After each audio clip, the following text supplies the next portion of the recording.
আজি গোলাঘাট জিলাৰ ৫,০০০তকৈও অধিক আমাৰ মাইক্ৰ' ফাইনেন্সত লোন উভতাই দিব নোৱাৰা মহিলাক আমি ঋণ মুক্তিৰ প্ৰমাণপত্ৰ প্ৰদান কৰিলোঁ।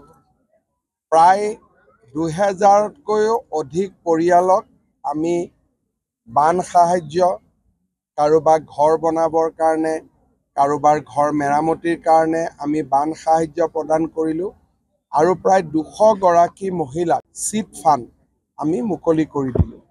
যোৱা কেইদিনমান আগতে অতুল বৰা ডাঙৰীয়াই আমাৰ গোলাঘাটত ছাত্ৰ ছাত্ৰীসকলৰ মাজত স্কুটি, চাইকেল আৰু আনন্দৰাম বৰুৱা বঁটা প্ৰদান কৰিছিল। অজন্তা নেওগ ডাঙৰীয়ানীও উপস্থিত আছিল। বিকাশৰ ১২ দিনত গোলাঘাট জিলাৰ বহু পৰিয়াল উপকৃত হৈছে।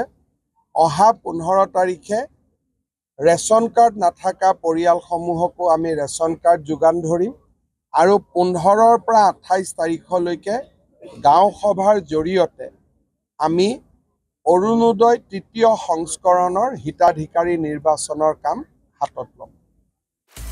আপুনি বিচৰা বাতৰি পাব কেৱল নিউজ 18 এপত। নিউজ 18 এপ ডাউনলোড কৰিবলৈ স্কেন কৰক এই QR কোড। গুগল প্লে ষ্টৰতো পাব এই নিউজ 18 এপ।